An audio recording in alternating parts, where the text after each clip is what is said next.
ان کی بات مانیں، کاموں میں ان کی مدد کریں، ان کی ہیلپ کریں، ان کی نصیحتوں پر عمل کریں. چھوٹے بہن بھائیوں سے پیار محبت سے پیش آئیں، ان کے ساتھ کھیلیں، ان کو وقت دیں، ان کی مدد کریں، ان کے ساتھ مل جل کر رہیں. اگر ان سے کوئی غلطی ہو جائے تو انہیں معاف کر دیں. اسی طرح رشتہ داروں کے حقوق. پیارے بچوں، رشتہ داروں میں جیسے ہمارے چچا، ماموں، خالہ، پھپھو وغیرہ شامل ہیں.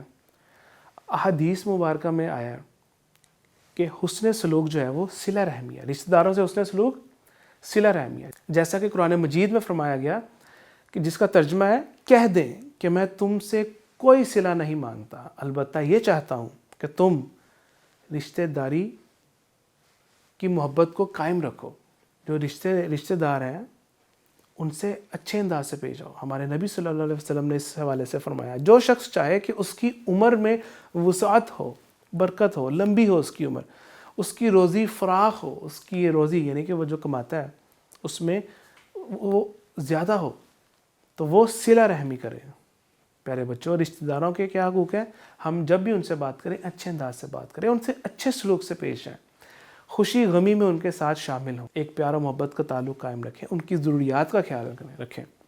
جو محتاج یا مفلس رشتہ دار ہیں، ضرورت مند ہیں، ان کی مدد کریں. ہمیشہ ادب و احترام سے پیش آئیں. اسی طرح اساتذہ کے بارے میں بھی ہمیں ہمارے اسلام نے، ہمارے دین نے حقوق بتائے ہیں.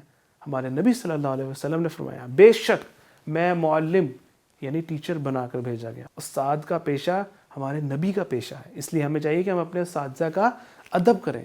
وہ ہمارے روحانی باپ ہوتے ہیں، ہمیں بہت کچھ سکھاتے ہیں. ہمیں ان کا ادب کرنا چاہیے، ان کی نصیحتوں پر عمل کرنا چاہیے، ان کا کہنا ماننا چاہیے. اسی طرح پڑوسیوں کے حقوق. پڑوسی وہ کون ہوتے ہیں؟ جو ہمارے ارد گرد رہتے ہیں، ہمارے گھر کے ساتھ والا گھر، سامنے والا گھر. تو جو ہمارے گھر کے آس پاس گھر ہیں وہ ہمارے پڑوسی کہلاتے ہیں. اور ہمارے نبی صلی اللہ علیہ وسلم نے پڑوسیوں کے حقوق کے متعلق فرمایا، جو شخص اللہ تعالیٰ اور آخرت کے دن پر ایمان رکھتا ہو اسے چاہیے کہ وہ اپنے پڑوسی کو تکلیف نہ پہنچائے. مزید فرمایا، اللہ کی قسم وہ شخص مومن نہیں ہو سکتا جس کا پڑوسی اس کے شر سے محفوظ نہ رہے. پیارے بچوں، پڑوسیوں کے حقوقوں میں شامل ہیں کہ پڑوسیوں کا احترام کریں. پڑوسیوں کے حقوق میں سب سے پہلے کیا کہ پڑوسیوں کا احترام کریں. کوئی پڑوسی اگر بیمار ہو جائے تو اس کی بیمار پرسی کریں، حال پوچھنے جائیں، ان کی خوشی غمی میں ان کے شریک ہوں، مصیبت میں ان کی مدد کریں.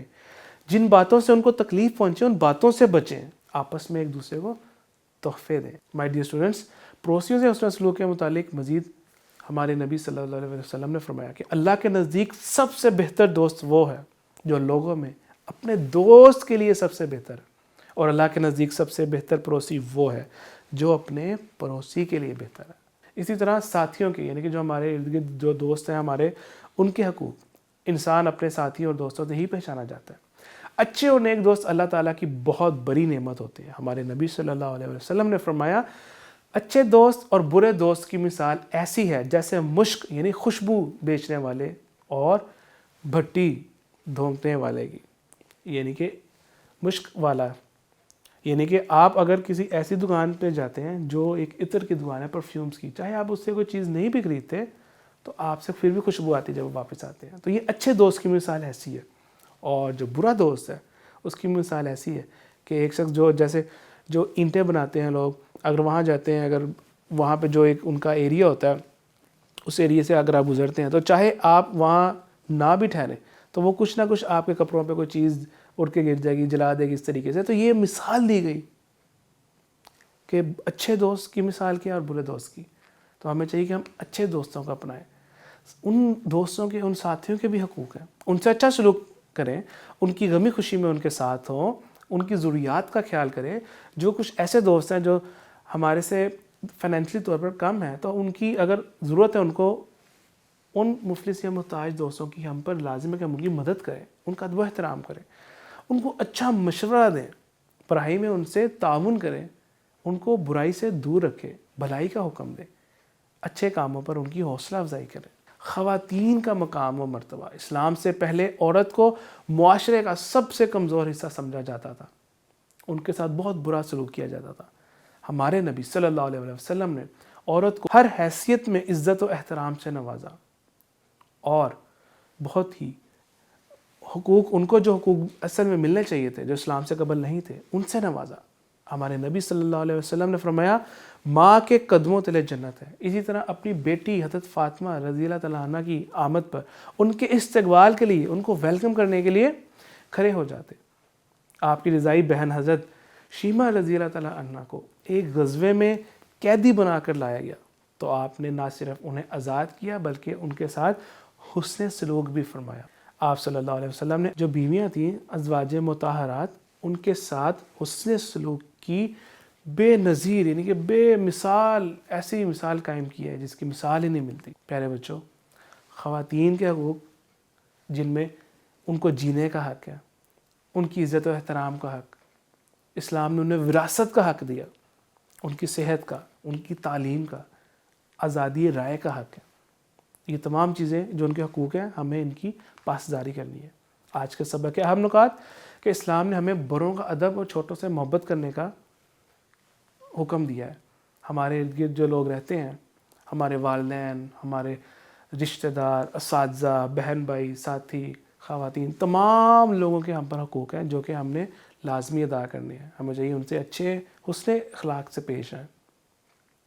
قرآن و حدیث میں ہم نے جو آج تعلیمات سیکھی قرآن و حدیث کی، ہمیں چاہیے کہ ہم ہمارے نبی صلی اللہ علیہ وسلم کے سکھائے ہوئے طریقے پر عمل کریں اور دنیا آخرت میں تاکہ ہمیں کامیابی نصیب ہو. یہ ایکٹیویٹی جس کو آپ نے پرفارم کرنا ہے، جس سے آج کے سبق کی مزید پختگی ہو کہ ہمارے گھر کے آس پاس رہنے والے افراد کیا کہلاتے ہیں؟ پڑوسی. شاباش. حقوق العباد کا مطلب ہے بندوں کے حقوق. حقوق العباد کا مطلب ہے بندوں کے حقوق. نبی اکرم صلی اللہ علیہ وسلم نے عمر میں وسعت کا ذریعہ قرار دیا. ہماری جو عمر ہے، ہماری جو ایج ہے، اس میں اضافے کا کیا سبب قرار دیا؟ صلہ رحمی کو. انسان کا دنیا میں آنے کے بعد سب سے پہلا رشتہ قائم ہوتا ہے ماں باپ سے. فل ان دا بلینکس. دین اسلام خواتین کو بہت بلند مقام عطا کرتا ہے. اولاد پر لازم ہے کہ وہ والدین کا کہنا مانے. اچھا اور نیک ساتھی اللہ تعالیٰ کی بہت بڑی ڈیش ہوتا ہے. کیا ہوتا ہے؟ نعمت. استاد جب پڑھا رہے ہوں تو اسے مہذب طریقے سے، اچھے طریقے سے سننا چاہیے. رشتہ داروں سے تعلق توڑنے والا کیا نہیں ہو سکتا؟ مومن نہیں ہو سکتا. مائی ڈیئر اسٹوڈنٹس، اس ایکٹیویٹی کو آپ نے پرفارم کرنا ہے تاکہ آج کے سبق کو آپ مزید اچھے طریقے سے سمجھ پائیں اور آج جو ہم نے سیکھا اس کو اپنی ڈیلی روٹین میں، اپنی عملی زندگی کا حصہ بنائیں. مزید یہ کہ آپ نے یہ آیت مبارکہ پڑھنی ہے اور اس کا ترجمہ پڑھنا ہے اور پھر آپ نے بتانا ہے کہ ان میں کیا موضوع بیان ہوا. جزاک اللہ خیرہ.